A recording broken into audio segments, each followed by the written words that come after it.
And another episode of Stuff That Matters. Today we are so happy to be joined by Michael Prelaske. He's a high school social studies teacher in Wake County, North Carolina. He's also a graduate research assistant at NC State and the founder of 1347 Games, where he designs immersive multiplayer simulations for classroom learning. Michael, thank you so much for joining us. Thank you, Patrick. Thank you, Mike. Nice to be Uh, here. It's awesome to have you here, Mike. As I was saying before we hit record, we're neighbors. I'm working from home today. I can look out a window and almost see your home a couple streets away. And I always knew, just through, our interactions in the neighborhood that you were a teacher in the Wake County public school system, but I didn't really know much about your digital gaming based learning. And when I saw it was a Facebook like interview you had done with, I think it was something maybe through NC State. Don't quote me on that. It blew my mind. I thought, what a wonderful idea.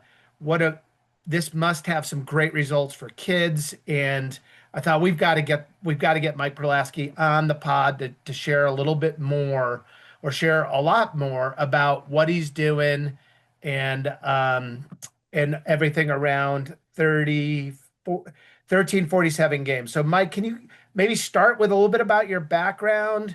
Maybe how you got into education and then how all that kind of got you to where you are today. Is that a fair question? Sure. I mean, how far back are we going here, Michael? Not too. Let's make. Honestly, I think it's valuable if we go back to like when you became interested in education and kids. So I never thought that I was going to get into education. I went to undergrad for political science, international relations, and for most of my 20s, I was focused on international aid. I worked for groups in Mexico. I lived in outside of Juarez and Terra Nuevo. I worked for a group called Proyecto Abrigo, and it's like kind of like a Habitat for Humanity type of organization. And then went to and lived in Nepal for a while with a group called Nepal Reliance Organization. And that was my first experience working with children. We were at that time, 2002, 2003, Nepal was in the middle of a civil war. And the organization that I was working with was collecting children who had been orphaned during the war and getting them into appropriate care. So that was really my first experience in youth development and that type of field. After Nepal, joined the United States Peace Corps and toured with the Peace Corps in Mongolia from 2007 to 2009, and I was a youth development officer for the Peace Corps there. During that time, I worked out of several schools and educational initiatives, and that was really my first time in education.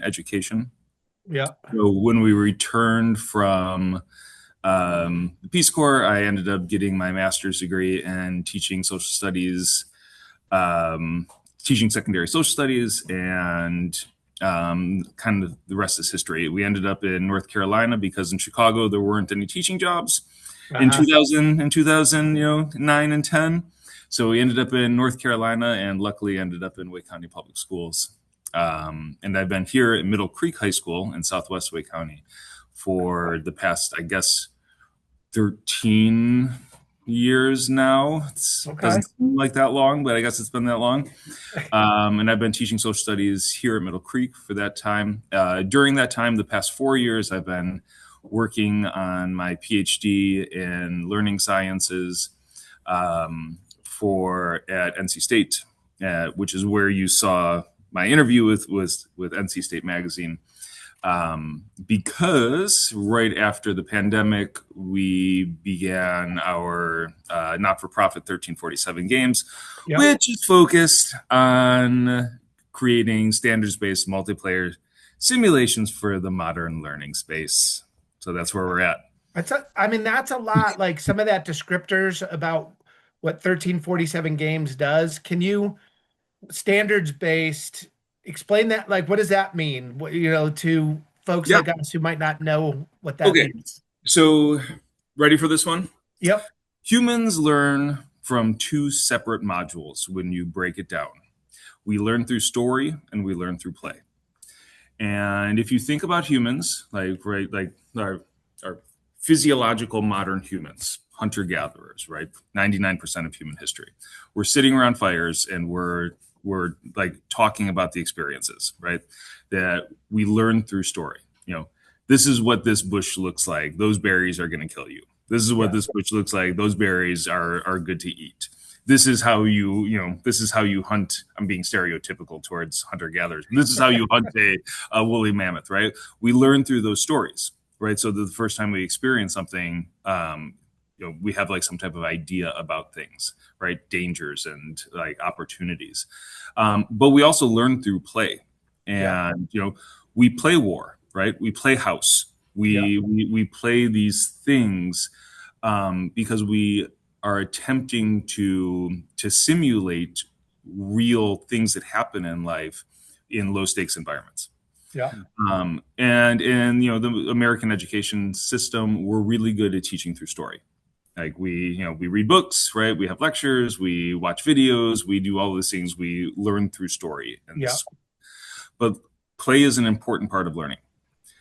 We need to be able to test the things that we learn about in these low stakes environments, so that the first time that we actually encounter them in the real world, we know like how it works, or we have like some idea about how it works. So we have been building, myself and a couple of my colleagues have been building multiplayer simulations for the world history classroom.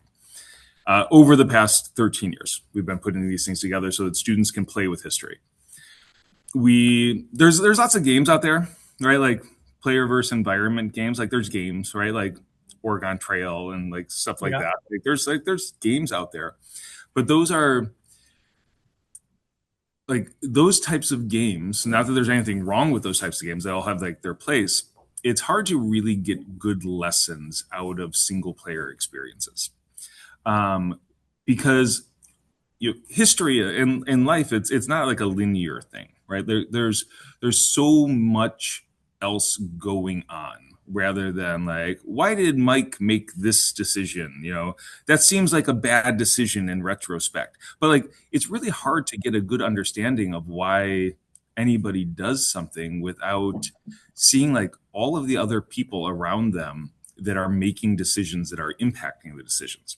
Right. So in a multiplayer environment, which is what we've been constructing, is you have a class of 36 students, and they're all trying to win this scenario, right? Like, so how does like Emily's actions impact Shelby's actions, which impacts Patrick's actions, Right. like because all these students are trying to they're all trying to win. Right. And in life, we're all trying to win in our own ways. So by playing in these multiplayer scenarios, so like for instance, we have one of our simulations that we've done in the classroom is called Life is Feudal.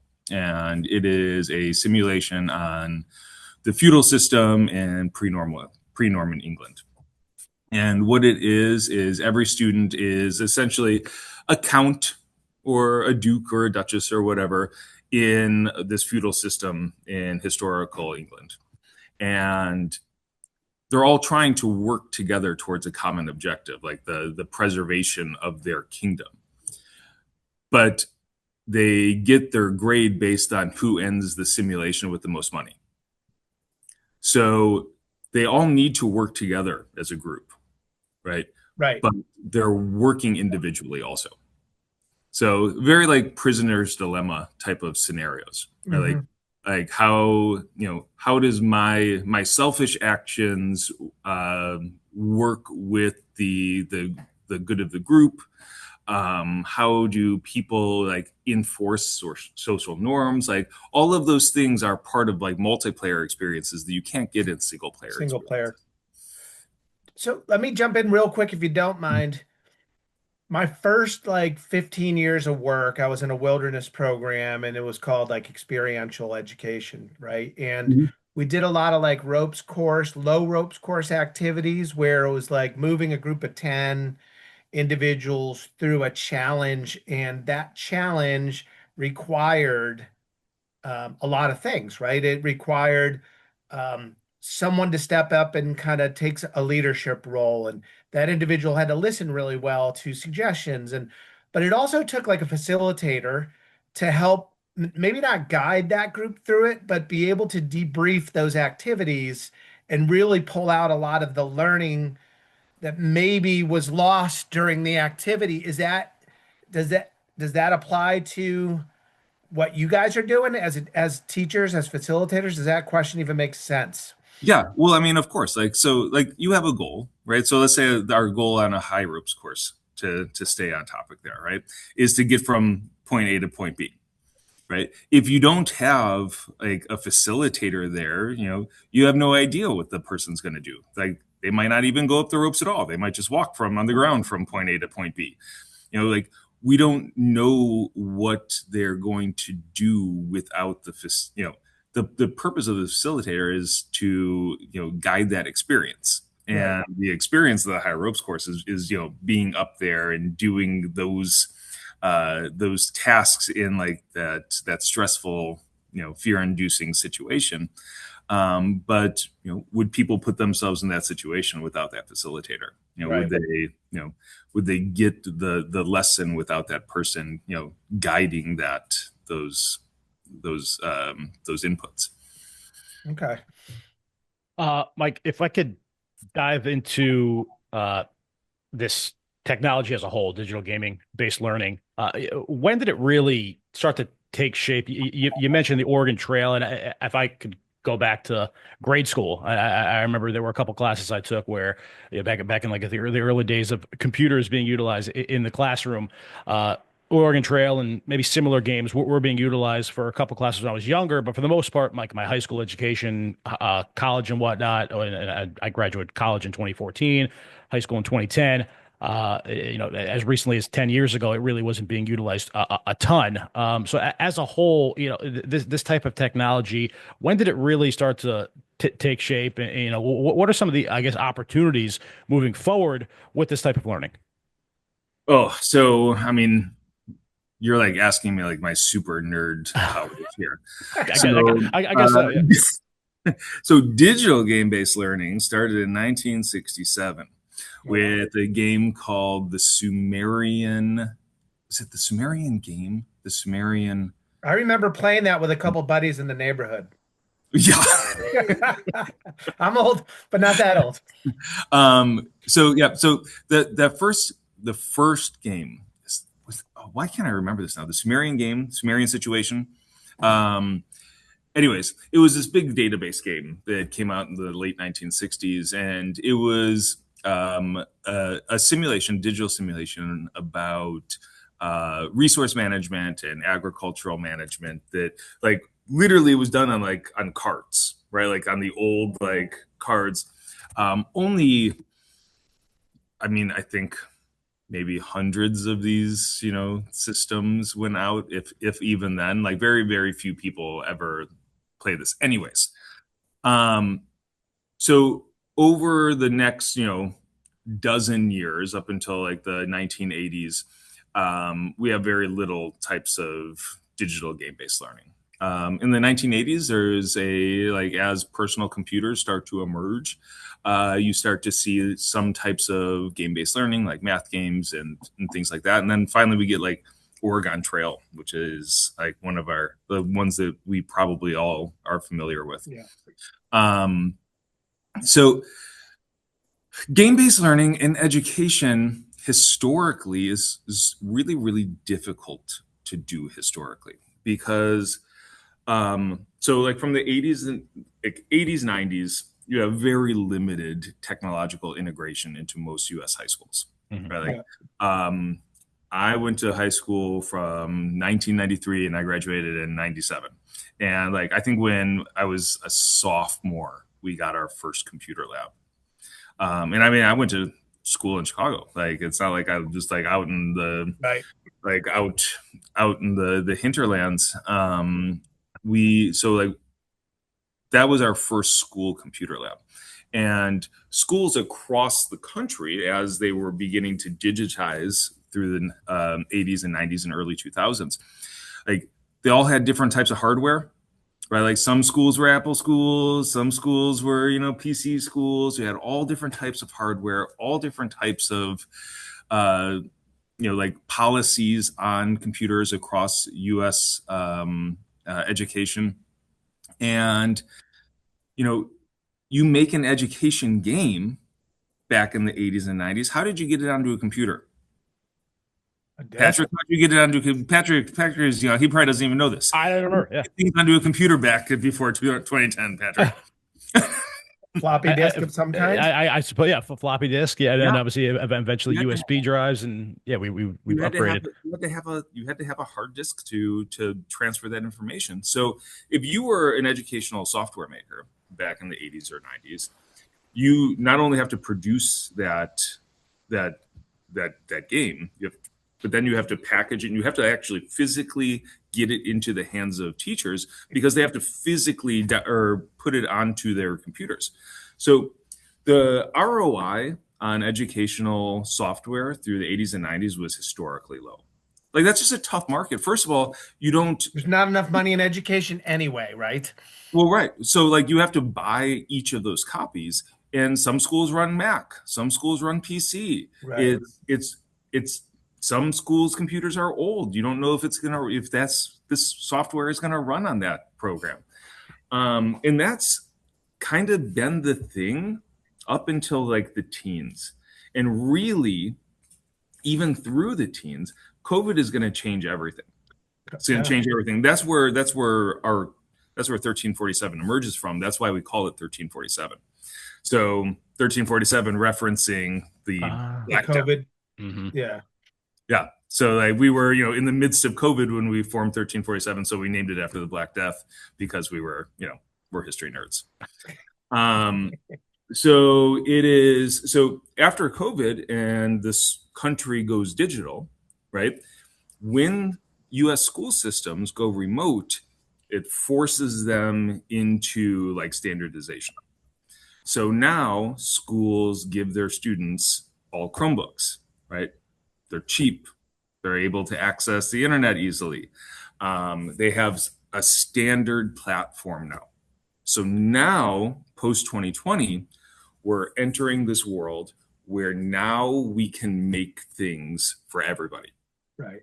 Right. And now students have the ability to access, and we have the technology. We have like most schools have Wi-Fi throughout the building. right to an extent, right? Like the part of the world, the country that we live in, we enjoy fast internet.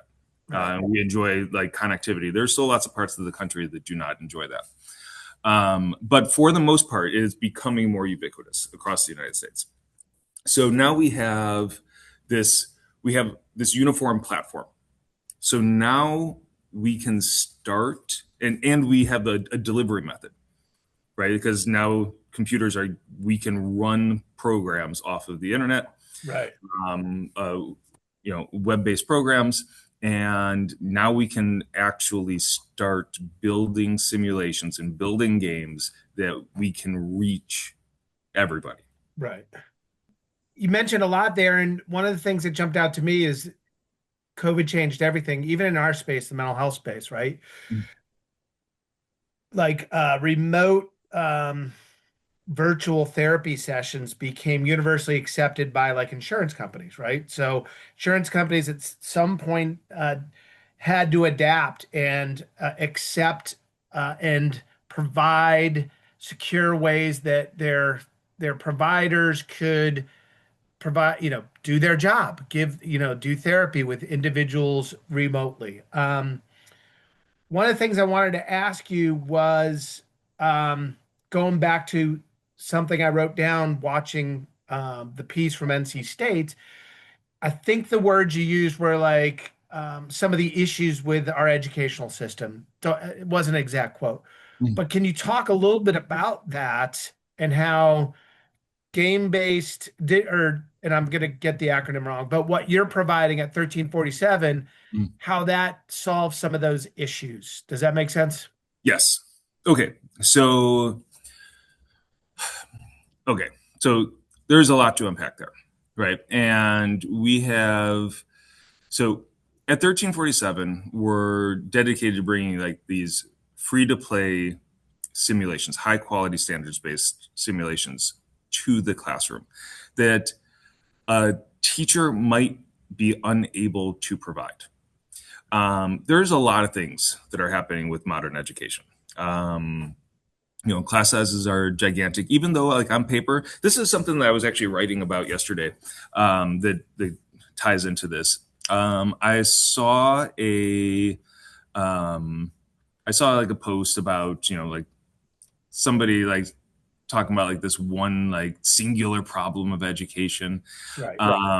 And you know, a lot of the parts of like our public school system, for instance, that are broken have to do with the size of classes. Even though if you look statistically, the size of classes statistically are going down over the course of the past, 10 or 15 years. But the actual size of those statistics are misleading because those statistics incorporate a lot of things from the No Child Left Behind Act that are now like part of schools. So we have like I think at Middle Creek, our like student to teacher ratio is like, We won't hold you to it. yeah, okay. It's like 19 or 20 to 1. I was gonna guess. Like nine. I was honestly gonna say 18 or 20. And that sounds completely reasonable, right? Like 18, 20 kids in the class, like, Right. you But is should be that able the to, reality? but that's not the reality. Right. All of my classes have 36 kids and like two of them have 38 in them. But like, how do we get that, 18 to 1 teacher ratio? It's because like there's so many one-on-one teachers for like certain types of like mandated special education and like other things that get counted as the staff. So like that 18 to 1 ratio is not accurate of what an actual classroom is like. And as a matter of fact, it's super misleading. So we have classes that are jam-packed, literally jam-packed. And up until this year, we have like there's lots of problems. Like the students have been able for the past 7 years to bring their favorite toy to school every day. That's no longer the case in Wake County, correct? So in North Carolina, yes, it's now General law. Assembly, right? Now, how that's being implemented from school to school is different. Right. There's interpretation. Really, we need a statewide policy rather than it being up to the individual schools to decide what they're going to enforce or not. But I think that like in 10 years, we're going to look back and we're going to just be like, I can't believe that we let cell phones be in school. I think that we will look back and just be like, I can't, did you teach during that time? That was crazy time. I think that's probably what we will look at in the future. But so we have lots of engagement problems. The class sizes are gigantic. Teachers in general are overworked. Our budgets don't keep up with inflation, like all the things. The same thing that everybody has, right? Right. This is like the teacher problem is something that you hear about because a lot of people have kids and that impacts them. But it's the same as every industry, right? We're overworked. There's inflation. Everybody's upset about everything, right? It's I think general. But how does your solution impact just a piece of that, right? yes. So Thanks for keeping me on track there, Mike. That's okay. So it was, so engaging is hard, right? Engaging is hard, and it's difficult to play, especially in history, because it takes a lot of work and it takes a lot of pre-planning. Like all of the simulations that we've been building over the past 13 years, like it's a lot. Running these simulations analog is a lot of work. Engagement is hard, right? All of that stuff is difficult on when you're already overloaded. And you have to have, some type of expertise Right. in order to make play valuable. Like learning play, serious games in the industry is called. Serious games don't happen by accident. You There's have a lot to, involved in the design, Mm. I would imagine. right, to build this world where students are going to take content knowledge from it. So it's hard, and it takes a certain specialty, and it also takes a willingness to let the classroom get out of your control, Hmm. right? Like a lot of teachers, that's hard because when you have 36 high schoolers or 36 middle schoolers or whatever, um, being comfortable enough to let go and to let this organic type of learning that takes place in a play scenario happen can be scary. Sure. So what we're trying to do is allow this to happen and make it easy for all teachers.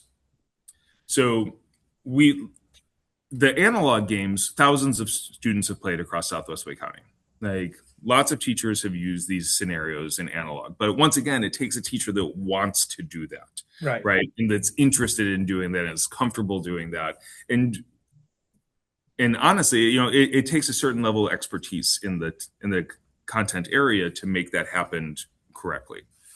So what we're trying to do is to take those analog simulations, turn them digital, and make that a turnkey operation so that any teacher can access this level of engagement with the students. And learning, right? Yeah. And Yeah. Patrick, I don't mean to steal the whole thing here, Oh, but no, you're my fine. mind always goes to kids. How have the kids, the students, responded to that product, right? Like, I think of my kids, right? They're on their phones a lot, and we have some rules in our house and structure around that. But like my mind always goes to we have to adapt in the educational setting to meet kids where they're at, and I would assume, I'm making a broad assumption here that play-based learning that's digital and on a screen is where kids are at. Like that's what kids want to do rather than an interactive classroom with face to face. Am I wrong there? Am I overstating that? So I'm glad you brought that up because like it's something that we've philosophically struggled with also. Like we don't want to incorporate more screen time. Like that's the reason that we're doing this digital is not because we want to make like that we're trying to reach students where they're at, right? Like they're on screens, is because these are complex systems and it takes a long time to do them analog, and it's complicated to do them analog. The What's unique about 1347, for instance, giving myself some plugs here, That's good. is that okay, the screen is essentially like the data manager of this simulation. The real simulation happens with their interaction with their classmates. With their peers. So, for instance, Is that a bell? We yeah. don't even hear it, to be honest. Yeah, I'm hearing nothing. Oh, you don't hear that? No. No. Oh, weird. Like I hear like a small little blip, but it's almost indiscernible. Oh, okay. So the real simulation is their interaction with their classmates as they're in these simulations, because they are multiplayer simulations. So for instance, like I was telling you guys about like the Life is Feudal simulation. They have to make trade deals with the people in their class. They have to negotiate tax rates, Okay. and like so. Yes, they're managing the things on screen, It's a tool. but those interactions are very live. Oh, okay. I love it. They are, like they like there's elections that take place. Students have to speak their mind in front of the class. They're managing the game on the screen, but the real learning takes place with In the their classroom. interactions with each other. Mm. Okay, I get it.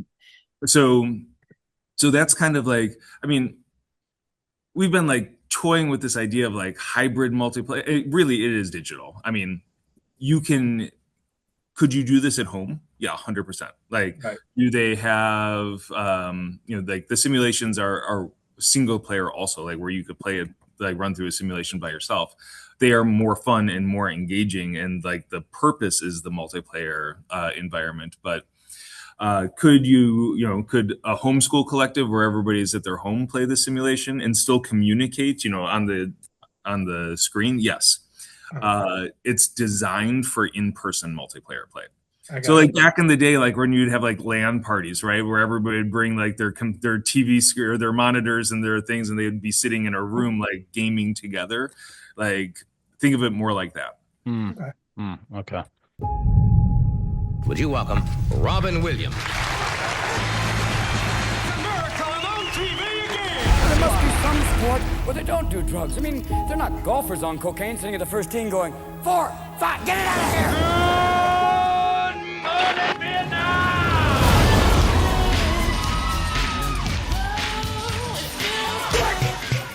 Sad news to tell. Stephen Twitch Boss, a well-known dancer and longtime DJ for the Ellen DeGeneres Show, has died. In disbelief that their bright, bubbly, and kind daughter Autumn is gone. I know that for me, when I'm inside myself, when I'm in my own head, that is a bad neighborhood. I should not be in there alone. Lincoln Park singer Chester Bennington has committed suicide. Troubling new data from the U.S. government today shows more than 49,000 people have committed suicide in the United States this year.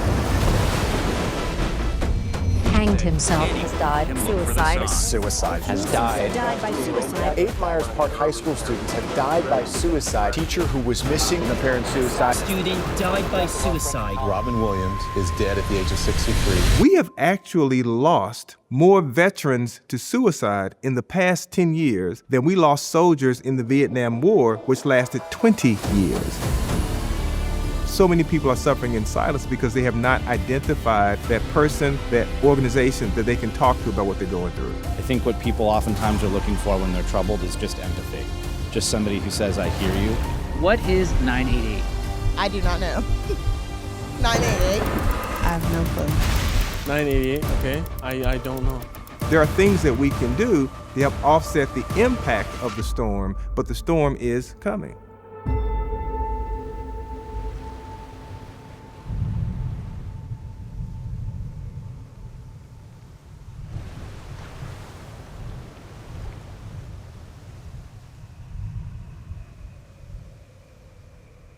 You stole my thunder a little bit. I was going to ask, how is this being utilized, if it is being utilized outside of the classroom in, a personal setting with friends, amongst friends? And I think back to, like you mentioned earlier in the interview, in the 80s and 90s, this really wasn't a thing back then. And then as video games and obviously computers started to advance, became more technologically sound as a society that started to take shape. And I got to think back as a kid when I first started playing video games. I mean, my parents weren't a huge fan. I mean, the rhetoric was, and I'm sure you guys could speak to this too, go outside, play with friends, see people, socialize. But this is taking that socialization aspect, that immersive teaching, and just being applied through a game. So I guess like my question here would be the distinction between this type of learning and a typical standard video game, like on an Xbox or a PlayStation. What are the main differences between those experiences? Obviously, this is certainly learning and teaching you life lessons. So what is that distinction between typical standard video games and this? Okay, so also great question. So in the in the academic or the scholarly conversation about games in education, we have different levels of different levels of engagement. So like your Xbox game, right? Like those are games that their purpose is entertainment. So even games like, let's say, like Assassin's Creed, which has like elements of historical elements, like good historical elements. The purpose of the game is entertainment. There's something called gamification, and that's where you take regular classroom content and you gamify that content. Like you have like quizzes and you have like Jeopardy style stuff where you're taking this content, you're adding game-like elements like scoring and competition and stuff like that. Then there's simulation. Simulation is when you take a game that's built for entertainment, but it has educational elements to it that you can incorporate. So an example would be like a Hearts of Iron 4, which we've done in class before, which is a World War II grand strategy simulation. Now that's a game that's built for entertainment, but there's lots of educational opportunities in that game. So if you take something that is built for entertainment and you apply it to an educational setting, that's a simulation. And then there are serious games. And a serious game is a game that is built and designed to deliver content for educational purposes. So what we build are serious games. Like these games are crafted and thought to, and concepted to deliver a particular type of content. So there, that's the difference in all of these things is intent. Mm-hmm. So and you must have like outcome measures and all stuff like that, I would assume. Yep. So for our simulations, we, like I said, they're aligned to state standards. So if a teacher is going to pull up, like say, Edge of the World, for instance, which is one of our simulations on the age of exploration, like it's going to hit a lot of the different standards, like on economics and geography and behavioral sciences. And those standards will be supported through things that the player does in game. So like, for instance, like in Edge of the World, they take command of like a 16th or 17th century trade ship. They sail from the old world to the new world. They have to outfit that ship. They have to hire a diverse crew with skill sets. They have to barter in that market to make sure they have enough food and water and stuff like that to sail across the Atlantic. And during that time, they have like a historical ship's journal where they're like writing about the things that are happening, like they're reflecting on those things. They're in our programs, the teachers are getting these things. Yeah. So the teachers are seeing like all of the standards that they're accomplishing. What they're doing in game. So let me take that example that you just used. I would presume years ago you would teach that same content in a very different manner. What, as a teacher, as instructor of young people, share with me like what you visually see kids in the learning environment with that lesson compared to when it was more of a whiteboard, I'm in a lecture, story tell. Like, what do you see? What like I'm such a visual guy. Mhm. Do you see more open eyes? Do you see more dialogue amongst the kids, more engaged? Can you know where I'm going with that, right? No, that's That's what it is, right? This is what this it's is all about, right? it is what this is about. And it's there's no question the level of engagement. So students engaged in these activities are so much more bought in Yep, there you than go. a standard lecture on this topic. It's it's so different. It's not even really worth talking about because it's so shockingly different. Different. Um, so I have a work in progress piece of research that I've been doing for the past like 3 years now, where I had one class, I had two world history classes. And now this is I'm loving where this is going. I had two world history classes, and one of them I used a digital simulation to teach a single unit, so a 1 week unit on World War II. Okay. So I did not teach at all.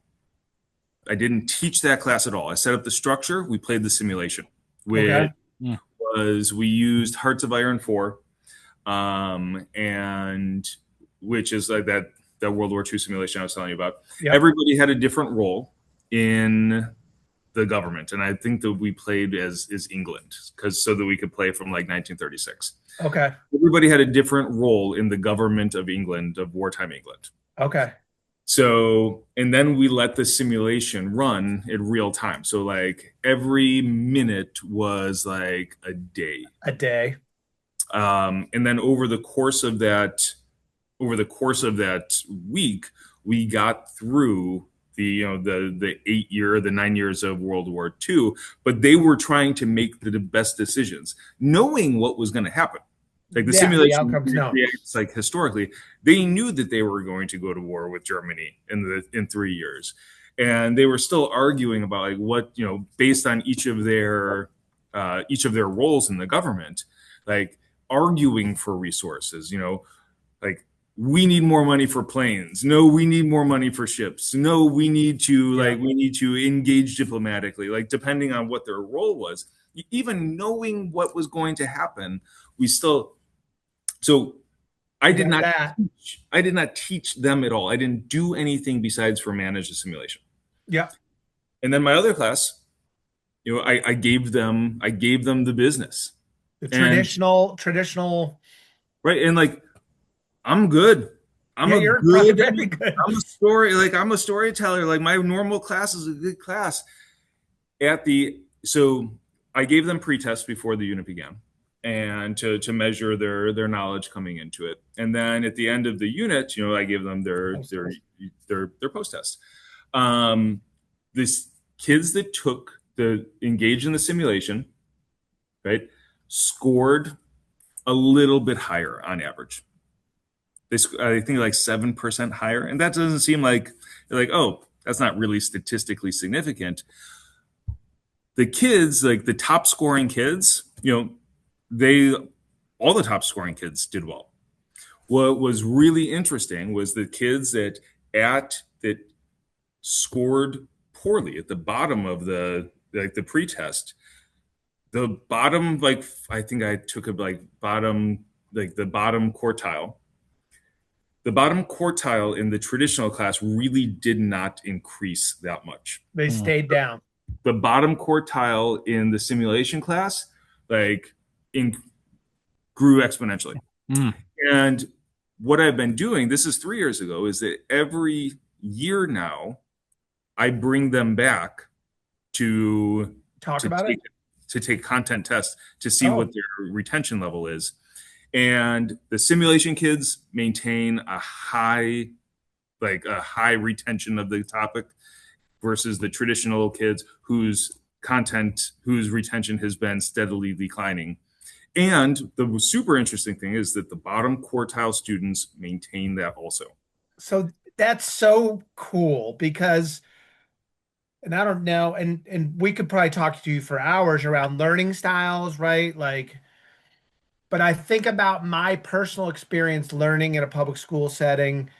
Some of the teachers that I really enjoy and remember I went to high school in the 80s, right? I mean, the ones that I enjoyed were the ones that kind of, were beyond lecture, right? There was other things we did. I was telling a story yesterday about Roger LeBlanc, my freshman English teacher, was also my baseball coach, which was meaningful, but he also brought us to Broadway and showed us a Broadway play. And we, like I probably learned more from Roger. But anyway, to really get excited about what you just shared is the retention of those lower performing quartile is phenomenal and very interesting.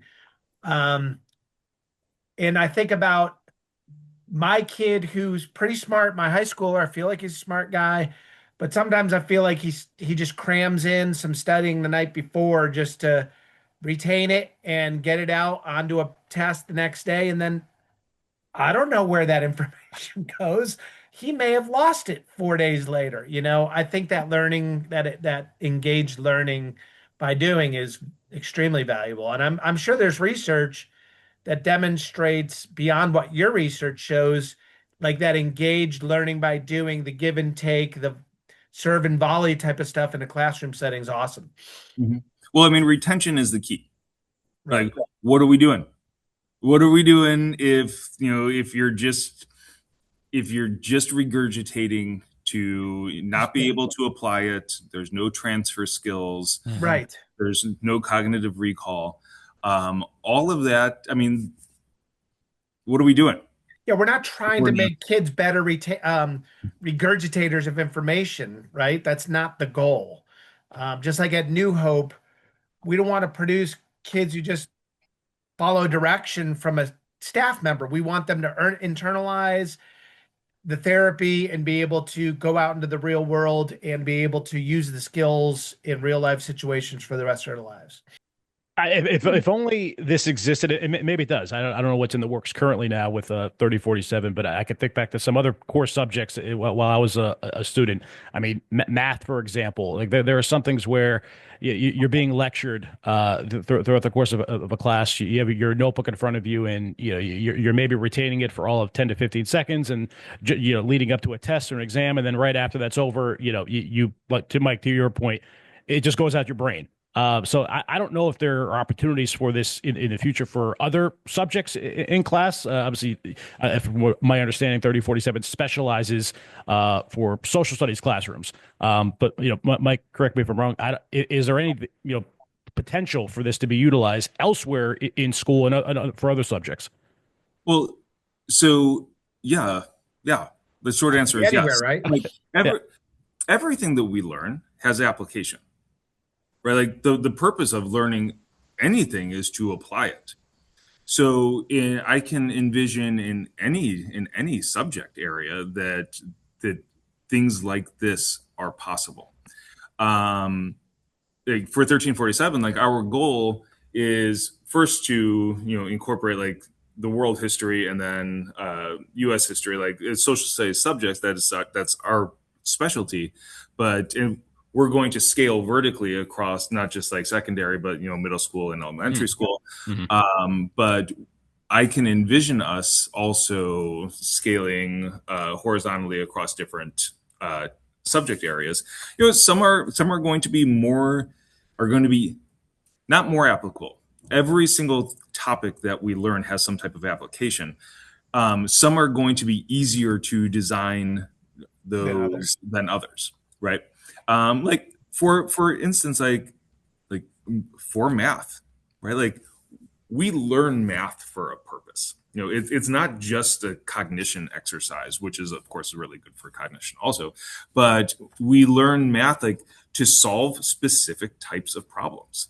And once again, it's hard to do this in the classroom. It's hard when you have 36 kids of different levels. Right. It's hard when you have like standardized tests that you have to achieve and stuff like that. Like it's hard, and there's so many roadblocks in good teachers' way to make these things happen. So one of the things that we're doing is trying to make this easy. Mm-hmm. Trying to make it easy for teachers to access this type of content for their students. So Mike, before we wrap, where do people find more information about 1347 website? Do you do you have a social media, whatever? Because I'm sure this will grab people's attention. Yeah, I mean, so our website is 1347.org, spelled out, is where we will begin hosting. We're in production right now. We are in production of our first 3 titles. And that is, we are hoping that our first title will be in single player format by May of 2026. That it will be in multiplayer functionality by December of 2026. That titles 2 and 3 should be in single player format by this time next year, and hopefully multiplayer by the year afterwards. There's a reason that these things aren't out there. They're expensive to make. It's complicated. Mm-hmm. It's a lot.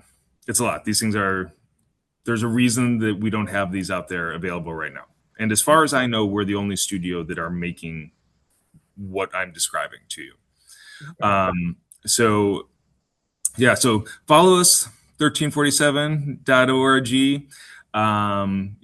You can always find us on LinkedIn. We have an Instagram page, but we are not super active. We're building the games. Okay. Unfortunately, we don't have a bunch of social media presence right now because we're actively building the games. We have about 25 employees at 1347 right now who are actively building the games. Okay. So we're getting it out there, and hopefully soon we will start to roll it out. Wrapping up here. Obviously, this has been incredibly interesting topic for us. Like Mike mentioned at the top, a unique topic for us, unique discussion, and just unique in the aspect that you're currently in class right now. We've spoken to therapists in the past, but they haven't been in the middle of a session with a client. We've spoken to public speakers, but they weren't in front of an audience. So this is somewhat unique in that regard. But I gave this to you before we started recording, and I'm gonna ask you again. But for you, what is the stuff that matters? Oh, the stuff that showing up for the people that are important in your life. I don't know what matters. It's a loaded question. Being present. This is our only life, right? Doing the things that make you feel good. I don't know. That's a really good question. Just showing up, right? Being there. Showing up, being there. Well, I think there's a reason why you and I have kind of over the years kind of connected, and there's some synergy there. And I couldn't agree with you more. Being present and showing up for those, whether it's a neighbor, whether it's a family member, your students, your school, where all of us are pulling in the same direction. Like New Hope's different. We're a mental health provider for adolescents, but what you're doing for kids, your students, for wherever this takes us in the future is so meaningful. And so we're in it together. So Mike, I can't thank you enough. You spent a lot of time with us today. We navigated through some technical difficulties on the New Hope end. We'll be very clear with that. But thank you for your time. Yeah, thanks guys. Patrick, Mike, it was my pleasure. Appreciate you guys. Awesome. Appreciate you. Be well.